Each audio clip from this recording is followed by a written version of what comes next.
नमस्कार दर्शक मित्रों, आज एक ऐसे विषय को लेके और एक ऐसे व्यक्ति विशेष को लेकर हम आपके सामने आ रहे हैं जो विषय के लिए इनसे अच्छा मैं नहीं मानता कोई हमारे दर्शक मित्रों के सामने मार्गदर्शन मिलने के लिए उपस्थित हो सकता है। डॉक्टर श्याम पित्रोड़ा जी कोई इंट्रोडक्शन के मोहताज नहीं है, हमारे यहाँ है, हमारे गौरव हैं और हमें नाज है। कई तरह की डॉक्टरेट की कई देशों से डिग्रियां, ये सब मैं नहीं जाता इंट्रोडक्शन में, मगर हमारे यहाँ टेलीकॉम रेवोल्यूशन जो हुआ उसके जनक के रूप में पित्रोड़ा जी का नाम सर्वविदित जाना जाता है। और भी कई टेक्नोलॉजी मिशन के वो हेड रहे और प्राइम मिनिस्टर के एडवाइजर के हैसियत से भी उन्होंने अपने देश की ये प्रगति में काफी बड़ा योगदान दिया है। स्वागत है सर आपका। जय नारायण भाई, थैंक यू। सर, कहा जाता है आजकल की knowledge is the power and one who has the earliest access to the knowledge shall be the most powerful. Second thing, they say that technology will invade every field of life.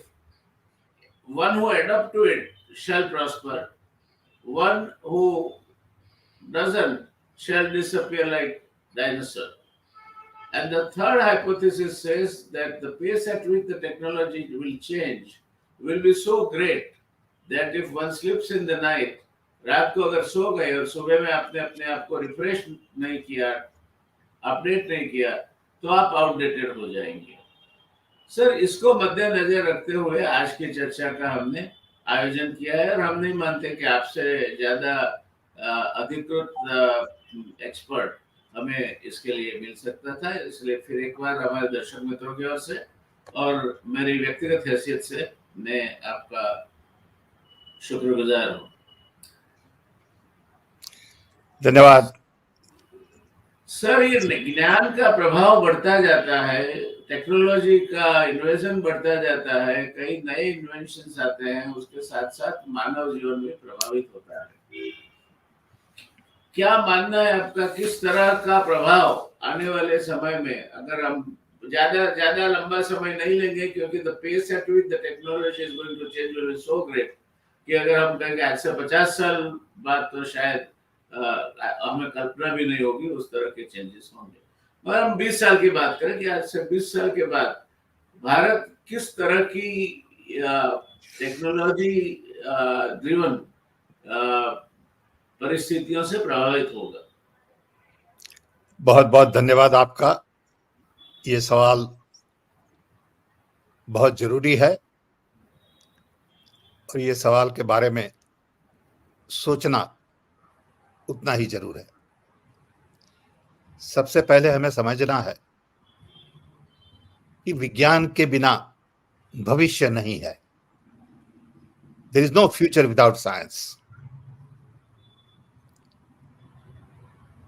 देखिए 150-200 साल पहले लोग कैसे जीते थे।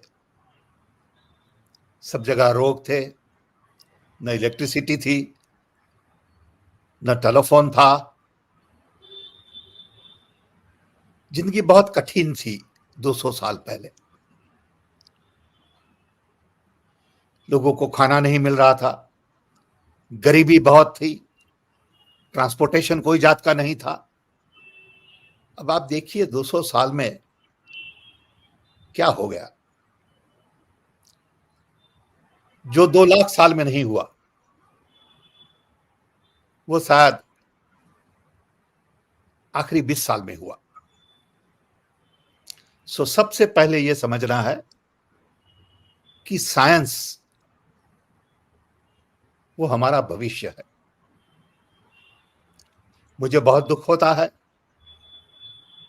कि हमारे वहां साइंस की चर्चा बहुत कम होती है और धर्म की चर्चा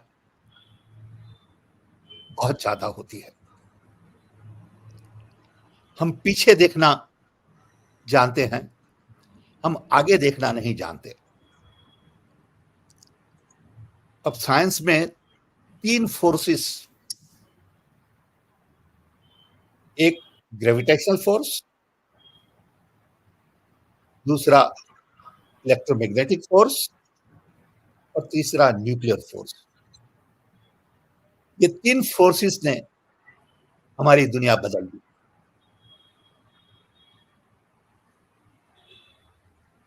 टेक्नोलॉजी ये वैसी चीज है जो साइंस का उपयोग करके लोगों की सुविधाएं बढ़ाती है। Technology is all about problem solving. आप कौन सा प्रॉब्लम सॉल्व करते हैं, क्या समस्या आप हाथ में लेते हैं और उसके लिए कैसे प्रोडक्टिविटी बढ़ाई जाए,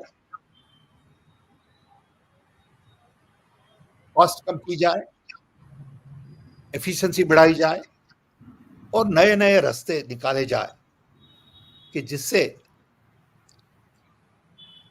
काम सरल बने। ये है टेक्नोलॉजी। अब सच बोलिए तो सब चीज में टेक्नोलॉजी लगी है।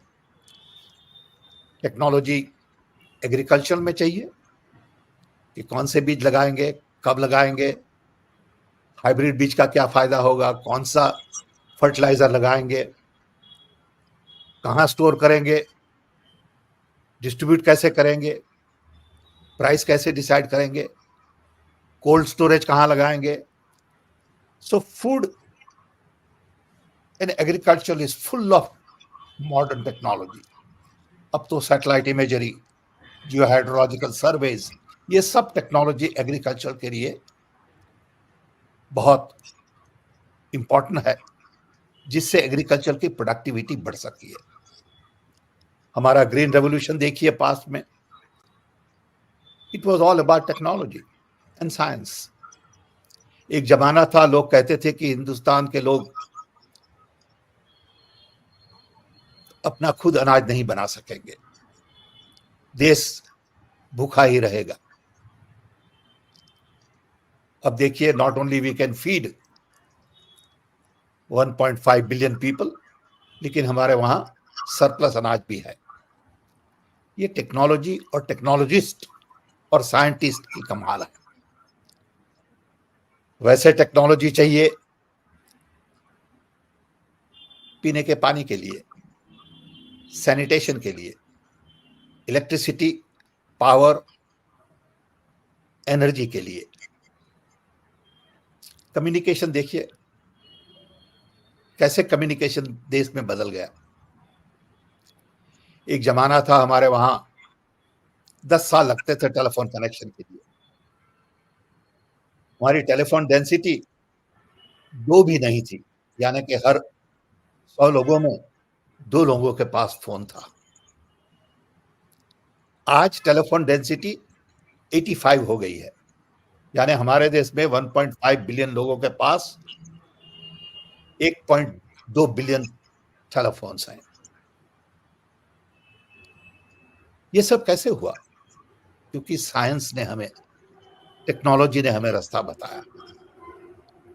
सेल्यूलर फोन आए, कॉस्ट कम हो गई, इंप्लीमेंटेशन डिसेंट्रलाइज हो गया, गवर्नमेंट पॉलिसी बदली गई कि जिससे private players could come in the picture, and it really fuelled the growth. लेकिन इसके लिए ट्रांजिस्टर की टेक्नोलॉजी बहुत इंपॉर्टेंट थी। जो ट्रांजिस्टर इन्वेंट नहीं हुआ होता, जो 1947 में हुआ, तो कम्युनिकेशन, कंप्यूटर इतना आगे नहीं बढ़ता। सो टेक्नोलॉजी तो एक लाइफलाइन है। कोई भी ऐसा फील्ड नहीं है अभी जिसमें टेक्नोलॉजी का उपयोग न किया गया हो। प्लेन देखिए, क्या कमाल की चीज है कि 500 लोगों को साथ उड़ा के 500 माइल की स्पीड पे हजारों माइल तक चलता है, और एक नहीं, दो नहीं, millions of planes fly all over with great deal of safety, security. Train देखिए, टेलीविजन, कंप्यूटर्स, सो ये सब में टेक्नोलॉजी का बहुत बड़ा काम है। टेक्नोलॉजी कहां से आती है? ज्ञान से। आपको समझने के लिए ज्ञान चाहिए, आपको उसमें शोध करने के लिए ज्ञान चाहिए, आपको उसे आगे बढ़ाने के लिए ज्ञान चाहिए। सो knowledge has become an important commodity. आज से करीबन 50 साल पहले ज्ञान लाइब्रेरियों में और यूनिवर्सिटी में भरा पड़ा था। मैं आपको एक सिंपल दाखला दूं कि जब मैं अमेरिका आने वाला था 1964 में, तब मुझे एक यूनिवर्सिटी के बारे में कुछ जानना था कि कौन से कोर्सेज पढ़ाते हैं। तो उसके लिए मुझे बड़ौदा से एक ट्रेन लेनी पड़ी, रात को मुंबई पहुंचा, मुंबई अमेरिकन एम्बेसी में गया, वहां पे यूएस इंफॉर्मेशन सर्विस की छोटी सी लाइब्रेरी थी, वहां गया, किताब मांगी, मुझे 15-20 मिनट किताब दी गई। वो किताब में मैंने जो पढ़ा उसकी नोट्स मैंने की एक पेज में पेंसिल से, और फिर ट्रेन पकड़ के दूसरी रात बड़ौदा पहुंचा। एक छोटी सी इंफॉर्मेशन के लिए मुझे 2 दिन लगाने पड़े, ट्रेन में जाना पड़ा, खर्चा किया। आज वही इंफॉर्मेशन मैं कंप्यूटर में जाऊं तो न तो एक यूनिवर्सिटी, हजारों यूनिवर्सिटी के बारे में, उनके प्रोफेसर के बारे में, उनकी पर्सनल लाइफ के बारे में सब चीजें इंटरनेट पे मिलती है। देखिए 50-60 साल में क्या फर्क हो गया, एक्सेस टू इंफॉर्मेशन। अब ज्ञान लाइब्रेरी में नहीं रहा है, अब ज्ञान लाइन पे आ गया है। अब ज्ञान यूनिवर्सिटीज में नहीं रहा है, आपको पढ़ना हो तो आप कोई भी किताब पढ़ सकते हैं। समझिए आपको अभी सीखना है कि वाइन कैसे बनाना हो और रेफ्रिजरेटर कैसे रिपेयर करना हो और एक्सरे मशीन कैसे चलता है जानना हो। All you have to do is go online, get information and educate yourself. So knowledge democratize हो गया है, जिससे नॉलेज सब जगह पहुंच गया है। गुजरात के एक छोटे से गांव में बैठा हुआ बच्चा न्यूयॉर्क घूम सकता है इंटरनेट पे, पेरिस देख सकता है, हिमालय माउंटेन्स की टूर ले सकता है और इतना सारा सीख सकता है कि पूरी जिंदगी तक ज्ञान से भरा खुद का जीवन बन सकता है। सो ज्ञान has been democratised and it is powerful. Knowledge is power. मैं मेरे खुद का एग्जांपल देता हूं कि हमारे पिताजी 4 किताब पढ़े थे, हमारे दादा, हमारे चाचा न तो पढ़े न लिखे, पूरी जिंदगी उनकी गई कि न न्यूज़पेपर पढ़ सके, न कोई रोड पे साइन पढ़ सके। वैसी फैमिली में से जब हमें एजुकेशन दिया गया और हमारे पेरेंट्स ने ध्यान दिया कि बच्चे लोगों को अच्छी तरह से पढ़ा सके, कॉलेज में गए, फिजिक्स पढ़े, अमेरिका आए, तो सबसे पहले तो हम दूसरी दुनिया अपने जीवन में बिता सके। साइंस की दुनिया। लोग भूल गए कि हम एक बढ़ाई के बच्चे हैं। Education can redefine yourself.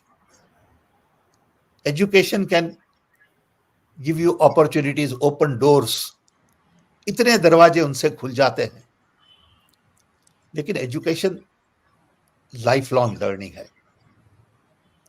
Education ऐसा नहीं कि आप कॉलेज में गए और कुछ डिग्री ले ली, वहां से तो शुरुआत होती है। एजुकेशन तो पूरी जिंदगी चालू रखना है। एजुकेशन से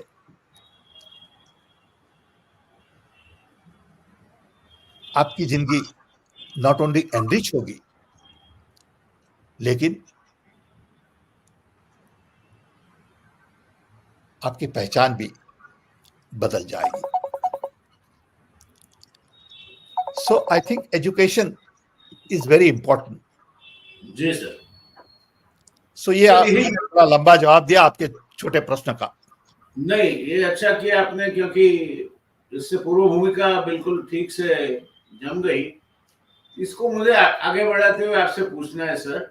प्लीज। आपने बिल्कुल सही कहा कि एजुकेशन जो है वो फाउंडेशन है, और जितना आप ठीक से उसको कर लें, आगे उसमें सुपरस्ट्रक्चर अच्छी तरह बिल्डअप हो सकता है।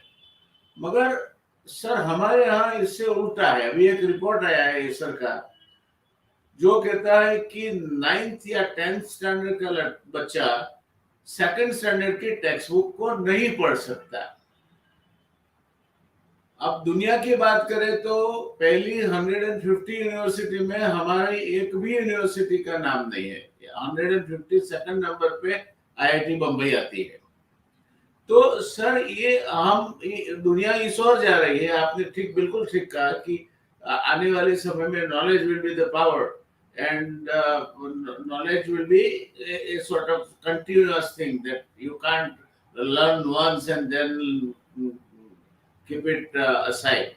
तो सर, ये परिस्थिति में 1.5 बिलियन लोगों का ये देश, यहाँ जो परिस्थिति है, जो जिस तरह की शिक्षा दीक्षा दी जाती है सर, दुनिया के संदर्भ में हम कहाँ पहुंचेंगे?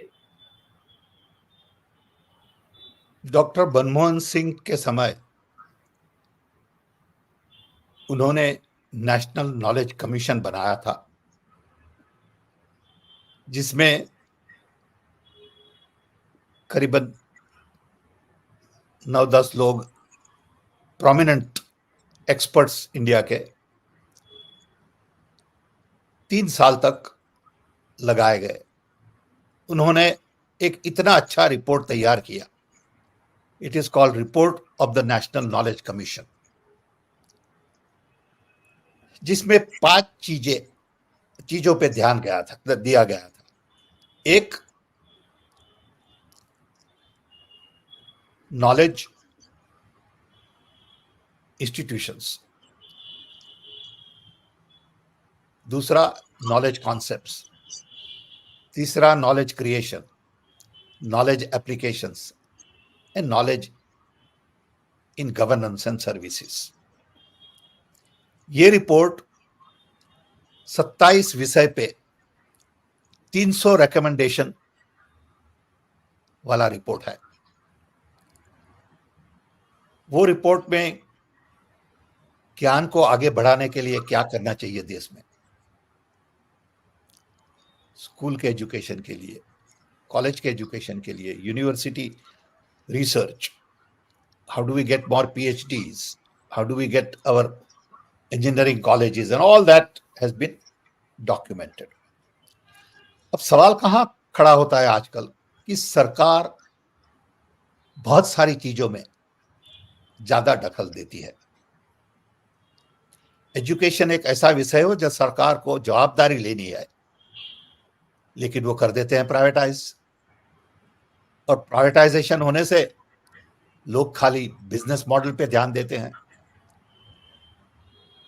तो सब प्राइवेट यूनिवर्सिटीज, कॉलेजेस हैं, वो बहुत पैसे बनाते हैं, लेकिन एजुकेशन कितना देते हैं वो कोई नहीं पूछता। हमारे टीचर्स are not qualified.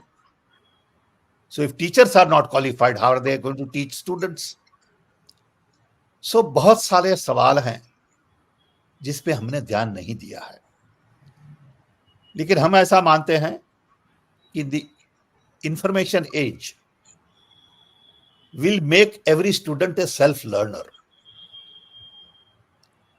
अभी क्या है कि हम बच्चों को कहते हैं कि आप ये पढ़िए वो पढ़िए, लेकिन हम बच्चों को खुद को जो पढ़ना है वो पढ़ने नहीं देते. देखिए, सबके माता पिता की यही इच्छा होती है कि हमारा बच्चा डॉक्टर बने, इंजीनियर बने, लेकिन बच्चे को साथ दूसरा कुछ बनना हो. तो एक तरफ से हमारे बच्चे को टीचर्स अच्छे नहीं हैं, प्रोत्साहन नहीं मिलता है, तो वो आगे पढ़ने में ध्यान नहीं देते हैं. लेकिन इतना बड़ा देश है, इतने सारे लोग हैं, तो भी आईआईटी में एग्जाम के लिए 3, 4, 5 लाख लोग एग्जाम देते हैं. तो एक तरफ बहुत ही होशियार स्टूडेंट है और दूसरी तरफ बहुत ही वीक अनक्वालिफाइड स्टूडेंट है. सो हमें सबका एवरेज बढ़ाना है. हमें ऐसा सिखाना है लोगों को, बच्चों को, कि 5वीं 7वीं चौपड़ी में और किताब क्लास में, कक्षा में जो उनको आना चाहिए, reading, writing, comprehension, math, science, वो ध्यान से सिखाना चाहिए. So it is a challenge, but hopefully ये नई टेक्नोलॉजी, नए टूल्स जो आए हैं, जिससे बच्चे खुद सीख सकेंगे, जिससे उनका उत्साह नई चीजों में बढ़ेगा. अभी तो क्या है कि जो टेक्नोलॉजी है हमारे वहां, वो बॉलीवुड और क्रिकेट में यूज की जाती है. सब बच्चे गेम्स खेलते हैं कंप्यूटर पे, गाना सुनते हैं और क्रिकेट मैच देखते हैं,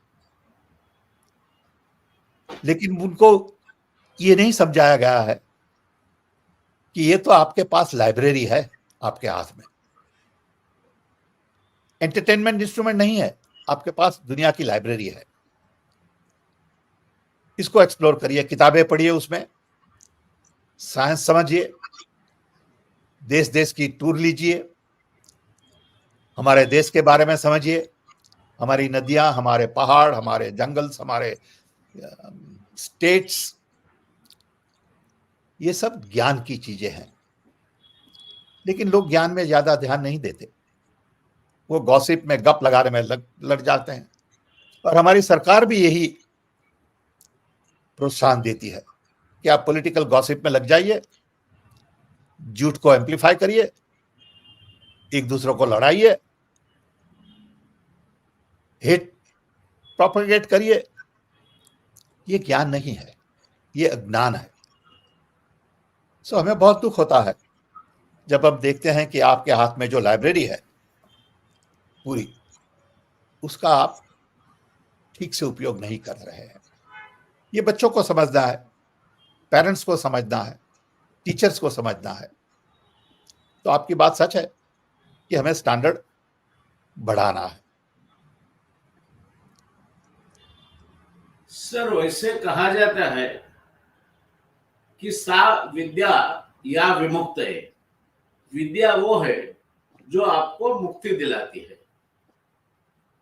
अगर आप पढ़ाई के बाद भी अनएम्प्लॉयड कहलाते हैं, आप अपनी खुद की रोटी कमाने के लिए काबिलियत नहीं रखते, तो वो क्या आज की जो शिक्षा पद्धति है उसका दोष है, पढ़ाने वालों का दोष है, या फिर हम ऐसे प्रोडक्ट बाजार में रखते हैं जो बाजार के लिए आउटडेटेड है? क्या मानना है इस बारे में आपका? आज का एजुकेशन जो है वो अभी भी पुराने ढंग से पढ़ाया जाता है. It has not kept pace with the needs of the hour. हम वही पुरानी चीजें पढ़ाते हैं और हम स्टूडेंट्स को जिस चीजों की जरूरत है, not just to increase your ज्ञान but also to earn. See, many people want to learn to earn, but there are people who want to learn to learn. But most of the people want to learn to earn. So हम सबको BA करवा देते हैं, law degree ले देते हैं, लेकिन ये नहीं बताते कि आपको जरूरत है कि आप इलेक्ट्रिशियन का पढ़िए, प्लम्बिंग का पढ़िए, वेल्डिंग का पढ़िए. उसमें भी साइंस है, उसमें भी टेक्नोलॉजी है. उससे आपको काम जल्दी मिलेगा और काम तो सब जगह खाली पड़ा है. देश में इतना सारा काम है अगर आपको करना हो तो, लेकिन आप खड़े रहिए वैसे और बोलिए कि हमें काम दीजिए और हमें ऐसा काम दीजिए जो हम पैर ऊंचे लगा के बैठे रहे ऑफिस में. वैसा तो काम नहीं मिलेगा. So we have to train people to do the work that needs to be done.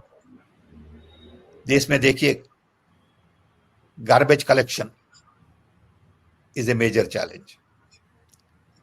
Environment is a major challenge. Improving agricultural productivity and farmers' income is a challenge. Water sanitation is a challenge. जहां भी देखिए आपको लगेगा कि इतना सारा काम बाकी है. कौन करेगा? एजुकेटेड लोगों को ही करना है, लेकिन उसके लिए आपको खुद को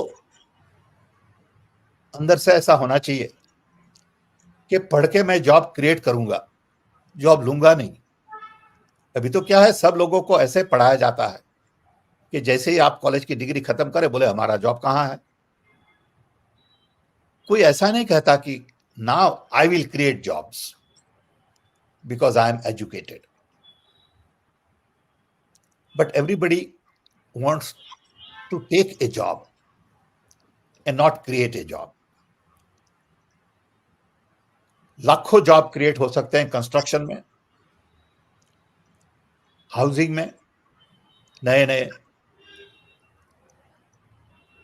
लेकिन ये जॉब ऑल्सो क्रिएट होंगे small and medium scale industries में. बड़े बड़े कारखाने में इतने जॉब नहीं बनेंगे. Jobs will also get created in rural areas. अभी तो क्या है कि सब इनकम अर्बन एरिया में खींची जा रही है. हमें उससे उल्टा करना है.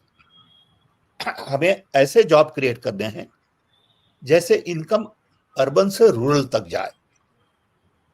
आज तो रूरल की इनकम अर्बन में आ गई है.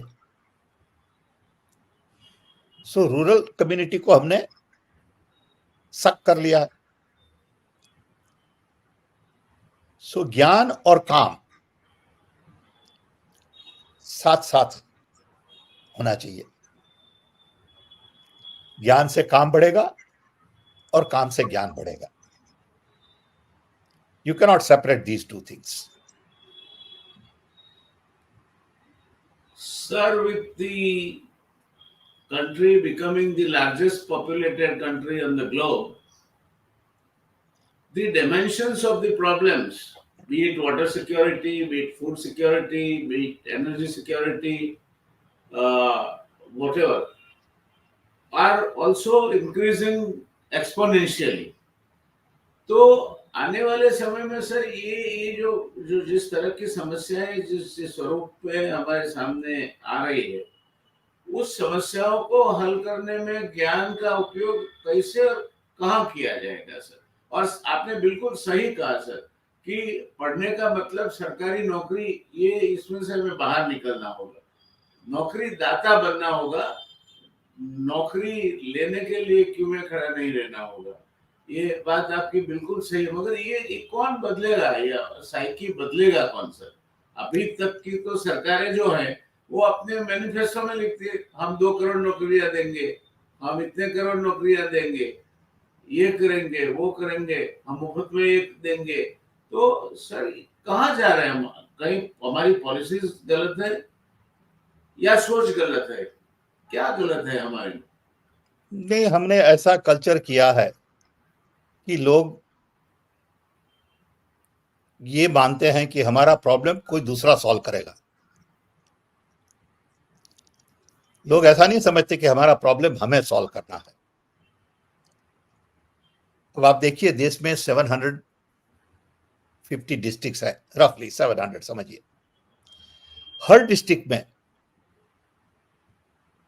टीचर्स चाहिए, डॉक्टर्स चाहिए, पीपल हु क्लीन स्ट्रीट्स चाहिए, यूनिवर्सिटीज चाहिए। सो अगर सब अपने अपने डिस्ट्रिक्ट में ध्यान दें और कहे कि मुझे जॉब मेरे गांव में करना है, क्योंकि गांव में बहुत सारी चीजें बदलनी है। लेकिन क्या होता है, जैसे कुछ एजुकेशन मिला वो गांव छोड़ के चला जाता है, कहीं मुंबई जाएगा, कलकत्ता जाएगा, और ऐसी जगह जो लाखों लोग आए हैं जॉब के लिए, फिर लोग फ्रस्ट्रेट हो जाते हैं। सो लोगों को लोकल प्रॉब्लम सॉल्व करने हैं with local talent, local capabilities. So सरकार को यह समझना है कि लोगों को लोकल सुविधाएं देनी है। अब देखिए, छोटे धंधे वालों को बैंक से लोन नहीं मिलती। आप लोन लेने जाइए, small business, you want 5 lakhs 50 lakhs, won't get it. But आप बड़े बिजनेस हैं, 2000 करोड़ चाहिए तो आपको दे देंगे। So we are not supporting small and medium scale industries. लाखों लोग देश में ऐसे हैं जो आर्टिजान हैं। ये artisan have inbuilt talent passed on from generations to generations. उनके पास मार्केटिंग स्किल्स नहीं है। सो पढ़े लिखे लोग उनसे जुड़ते क्यों नहीं है to help them in marketing. जहां भी आप देखिए देश में इतनी सारी अपॉर्चुनिटीज हैं, और हमारे वहां तो population is young. To me we are the workforce for the world, not just India. अब देखिए, इजराइल में they wanted to hire some people, thousands of people were lined up to go to Israel. Shame that these people cannot get jobs in the country. Shame that they have to look desperately for jobs outside. I know there are millions of jobs within the country, लेकिन उस पर बराबर ध्यान नहीं दिया गया है। सरकार ने प्रॉमिस की थी कि हम 2 मिलियन जॉब्स और 20 मिलियन जॉब्स क्रिएट करेंगे एवरी ईयर। कुछ नहीं हुआ, उसकी तो कोई बात ही नहीं कर रहा। लेकिन कोई टेंपल बनाया तो उसके पर पूरा देश लगा पड़ा है। अब कैसे समझाए लोगों को? और जो कुछ कहते हैं तो हमारे पर टूट पड़ते हैं सब लोग। आपने ये कहा, आपने वो कहा, झूठ बोलते हैं सब। इसमें देश का कैरेक्टर बदल गया है। हमें तो बहुत चिंता होती है कि गांधी जी का देश इतना झूठ बोलता है। देश के लीडर्स लोगों को उल्लू बनाते हैं, और लोग उसमें जुड़ भी जाते हैं।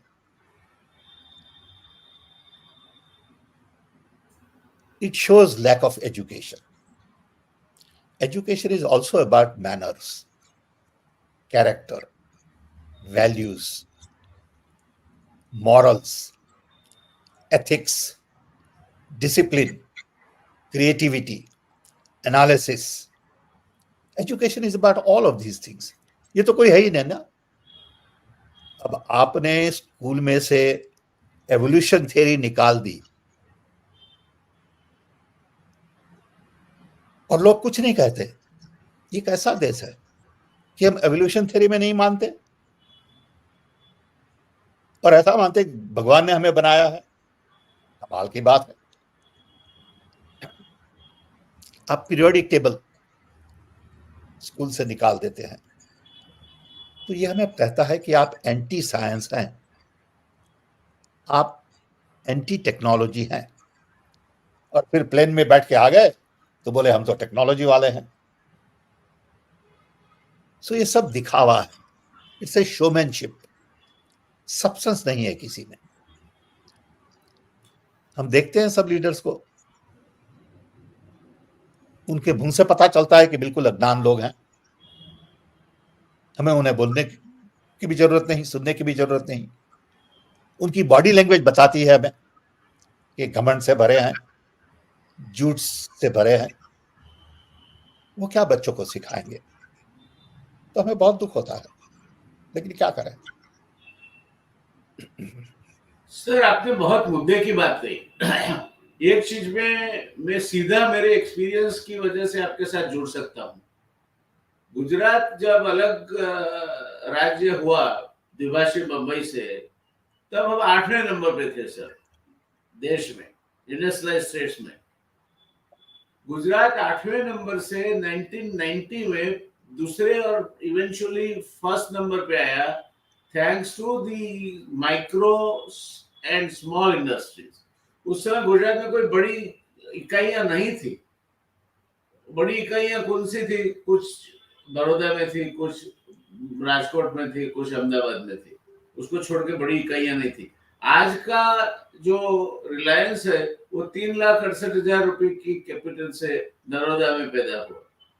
निर्मा 30,000 से शुरू हुआ। कैडिला वगैरह 1-1 लाख रुपए की कैपिटल से शुरू हुआ। उस समय जो बोया गया था सर, उससे आज ये वटवृक्ष बने हैं। अब हमने ये वाइब्रेंट गुजरात के नाम पे सब बंद कर दिया। अब कौन सा नंबर 1 आना है? आप नंबर 1 हो।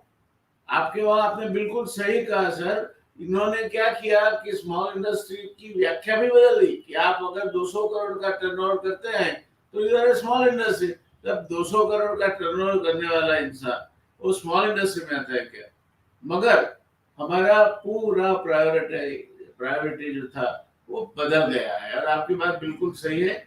पर यूनिट ऑफ इन्वेस्टमेंट अगर मैक्सिमम जॉब भी आपको क्रिएट करना है, मिनिमम इंफ्रास्ट्रक्चर से शुरू करना है, मिनिमम न्यूसेंस क्रिएट करना है, तो micro and small scale industries are only answer. Absolutely. And it has to be bottom up development and not Yes. top down.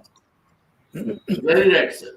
So that is something where we are going absolutely ठीक चल रहे थे, तो हम फिर वो रास्ते से कहीं और अब जाने लगे हैं। अब बड़े बड़े तमाशे होते हैं, बड़े बड़े लोग आते हैं, ये बड़े बड़े एमओयूज होते हैं, उसमें कई तो कुछ नहीं होता एट द एंड। झूठ, सब झूठ। ये सिर्फ धंधा है। बिल्कुल सब झूठ और लोग मानते हैं। मुझे तो समझ में, अब देखिए मैं एक आपको सिंपल एग्जांपल दूं। जब हम स्टूडेंट थे बड़ौदा यूनिवर्सिटीज में इन late 50s, early 60s, it was one of the best universities with English medium, great professors, high standards, और इतने सारे लोग वहां से डिग्री लेके देश में पहुंचे, दुनिया के सब देश में। मैं आपको बताऊं कि शिकागो में probably there are 1,000 doctors from Baroda University, medical doctors. Yes, sir. अब देखिए, एक डॉक्टर को पढ़ाने में यहाँ पे शायद अब $1 मिलियन खर्चा होता है मिनिमम। देश ने, बड़ौदा यूनिवर्सिटी ने शिकागो को खाली 1000 डॉक्टर दिए हो तो कितना बड़ा दान दिया है देश ने, सोचिए आप। अब वही बड़ौदा यूनिवर्सिटी इतनी बदल गई है अभी। The quality of teachers, quality of education has completely changed because of political interference. कौन वाइस चांसलर बनेगा, कौन सा स्टूडेंट यूनियन किसका होगा, तो एजुकेशन पे ध्यान कम दिया गया है और एजुकेशन इंस्टीट्यूशंस पॉलिटिसाइज हो गई है सब जगह। हमें दुख होता है जब आप देखते हैं बड़ौदा यूनिवर्सिटी को अब। नहीं, मुझे भी दुख होता है, मगर वो सौभाग्य प्राप्त होता है उसको नजदीक से देखने का। बिल्कुल, हमारी आर्ट कॉलेज थी, हमारी म्यूजिक कॉलेज थी। What an institutions we had in Baroda. I feel sorry that we have basically destroyed a lot of this stuff and there is no way we can recover from it in the short term.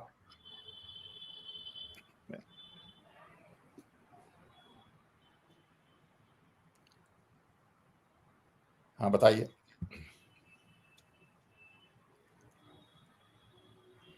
Sorry, go ahead. Sir एक बात आखिरी आपसे, क्योंकि आपसे बात तो होती रहेगी, एक ही दिन में सब खत्म नहीं करना है। मगर अभी Georgia the managing director of IMF, उन्होंने एक स्टेटमेंट अपने ब्लॉग में रखा है कि आर्टिफिशियल इंटेलिजेंस अब हर जगह पहुंच जाएगी और जो विकसित देश है वहां 60% और जो विकासशील देश है भारत जैसे वहां 30% नौकरियां खा जाएगी। अगर ये होता है तो सर भारत जैसे देश का क्या हाल होगा? क्या आप मानते हैं इस आगाही? क्योंकि कंप्यूटर्स जब आने वाले थे तभी भी सर ये एक दहशत डाली गई थी कि कंप्यूटर के आने से जॉब में कटौती हो जाएगी। कई यूनियंस कंप्यूटर के सामने रोड पे उतर आए थे।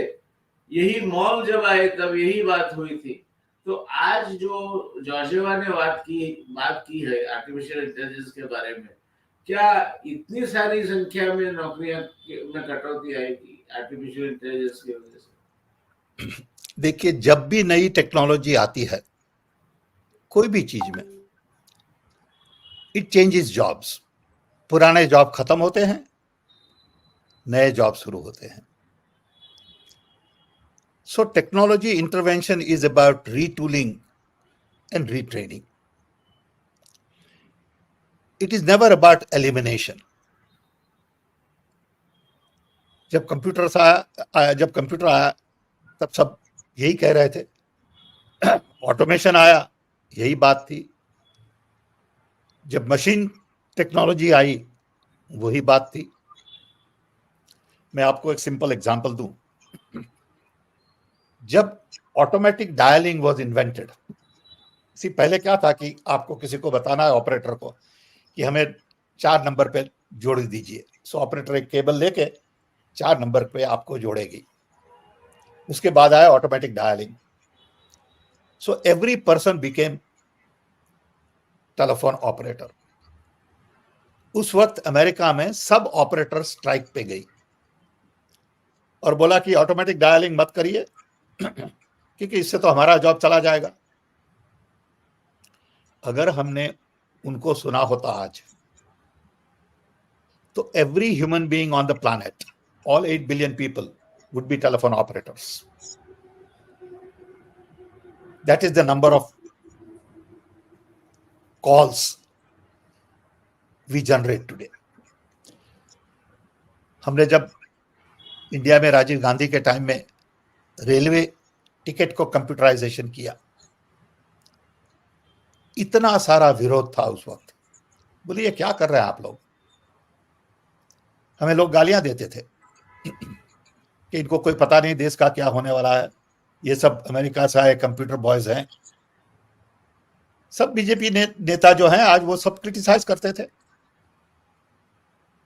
कि ये लोग उल्टे रास्ते पे चढ़ गए हैं, देश में जॉब खत्म कर देंगे। वही कंप्यूटर ने देश को आज दुनिया में आईटी लीडर्स में खड़ा कर दिया है। वही कंप्यूटर ने आईटी कंपनियां बड़ी बड़ी बनाई हैं इंडिया में। वही कंप्यूटर ने इंडिया के लोग को प्रदेश भेजा सब जगह for jobs, and we are known as the IT powerhouse. सो जैसे जैसे नई टेक्नोलॉजी आती है वैसे वैसे जॉब ट्रांसफॉर्मेशन शुरू हो जाता है। पहले ब्लू कॉलर जॉब ट्रांसफॉर्मेशन हुआ विथ ऑटोमेशन, कंप्यूटर्स। अब जो होने वाला है with AI, it's going to be white collar job transformation. Clerk, accountant, lawyer, office workers, people who fill forms, all that will go away. It will be all done by AI. But there'll be new jobs. There'll be new way of doing things. और ये जो idea है job का कि you have to work 40 hours a week to earn living, that will change. You'll have more leisure time, you will have more time to travel, more time to enjoy life, and you will be able to feed yourself with 20 hours, maybe 30 hours, क्योंकि agriculture productivity भी बढ़ेगी। So we are living in an era of surplus. अभी तक क्या था कि we were living in an era of scarcity. तो इससे लोगों का दिमाग ऐसा ट्रेन हो गया है कि सब एक दूसरे के साथ झगड़ते हैं कि हमें ज्यादा चाहिए, हमें ज्यादा चाहिए। The wars are all about resources. But we must realize that we live in an era of surplus. We can produce anything. We have to decide what is that we want to produce. We can feed 8 billion people. We'll be able to feed 10 billion people. But there are still hungry because we can't deliver food to them in time, at the right place, to the right people. क्योंकि उसका technology में उसका बराबर उपयोग नहीं किया गया है। So I would not worry about AI, I would worry about transformation of jobs, I would worry about retraining and retooling our industry, I would worry about catching up on AI, and there is no sense in training our people for the old jobs. आपने पहले बताया था, आपके प्रश्न में आपने पूछा था कि एजुकेशन रिलेवेंट है जॉब के लिए। वो प्रश्न फिर से पूछना है कि एआई के जमाने में कैसा एजुकेशन चाहिए। अब एआई की खूबी क्या है कि जो सर्च इंजन है वो आपको इंफॉर्मेशन देती है, लेकिन AI gives you knowledge from information. अब एआई को बोलिए कि 50 किताब पढ़ ले और आपको 50 किताब की समरी दे दे, वो 1 मिनट में सब हो जाएगा। 50 किताब एआई 1 मिनट में पढ़ लेंगे, 2000 किताबें वो 1 मिनट में पढ़ लेंगे, आप नहीं पढ़ सकते वो। सो एआई का फायदा क्या है कि your knowledge base is going to increase substantially. You will be able to get answers quickly. It is just the beginning now.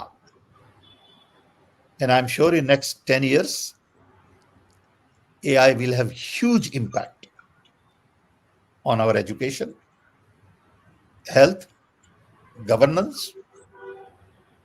agriculture, industry, banks, you name it. So the key question to ask today is, what kind of education we need in AI era? AI में most important thing is to ask right questions. Are we being taught to ask right questions? or we are being taught to find right answers? If right answers can be found by AI, the talent would be required to ask right questions and not find right answers. बड़ा सीधा है ये, but बहुत complicated है. University में we never teach people how to ask questions. हमारे वहां research बहुत कम होती है. We don't explore new frontiers as well as we should. So, AI की एजुकेशन पे क्या इंपैक्ट होगी, वो एक बहुत बड़ा सवाल है, और वो सवाल अभी पूछना है. So you ask the right question कि AI से सब बदल जाएगा, लेकिन are we ready for it? हम तैयार हैं उसके लिए? अभी नहीं. हम वही करते हैं जो सब दूसरे लोग करते हैं. हम कॉपी करते हैं. अमेरिका में AI में ये हो रहा था, हम भी वही करेंगे. We need to learn to create Indian model of development, bottom up development and not top down. Decentralization, Indian talent, Indian capabilities, because we are a nation of 1.5 billion people. And that's the challenge. Sir, final question, just a short question, long question, but very short answer. Some of the major issues we are going to face, it appears, is going to be job security, unemployment, water scarcity and water security, Food security. energy security and energy efficiency. Sir, how are we going to cope up with it, with the archaic system of decision making and kind of very slow pace at which the change enters the system and the society? From my experience in the government for the last 40 years, and in the industry, and as a technocrat, and as innovator, I have come to conclusion that we need to get more domain experts in the mainstream of decision making. I cannot make decisions on environment. I need environmental experts. I am not qualified to make decisions on energy. I need energy experts. Ministers are not qualified. Bureaucrats are not qualified. Don't ask IAS officer to make decisions on complex issues related to AI and others. So unless and until we get large number of domain experts to participate and create missions, and that's what we learned in Rajiv Gandhi era. Technology missions were required to solve bigger problems. We had technology mission on milk, telecom, immunization, water, literacy. All of these subjects require domain experts. So get 8, 10, 12 domain experts on a subject. Let them put together a business plan, program, empower them to implement, facilitate, fund them properly, give them autonomy, and things will happen. But if you put bureaucracy inside, government intervention, minister deciding based on the political agenda, then nothing will happen. So it is time to recognize that country needs domain experts in every field, and we are blessed with talent in every field. We are blessed with highly qualified people of all kinds, and we need to recognize them. We need to respect them. We need to empower them, and that's not happening. You hardly hear about power expert. I cannot name 5 water experts in India. They are there, but we don't allow them to have visibility. This is a major, major challenge in India.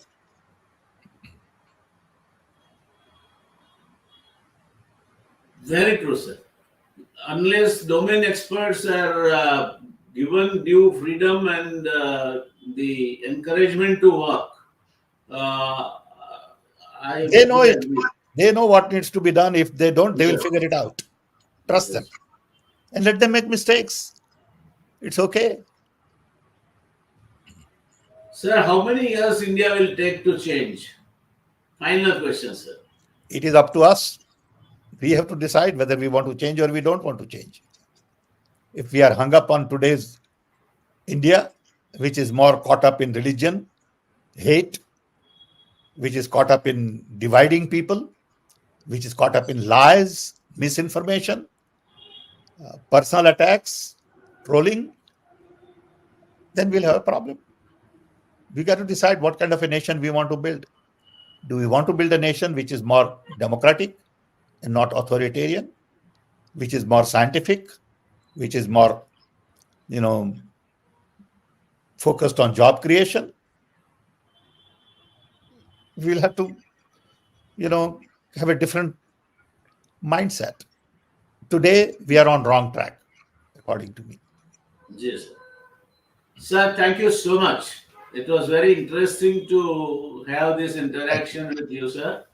And I'm sure the knowledge which I am taking through you to the viewers of my small little channel is going to So you are a be. domain expert.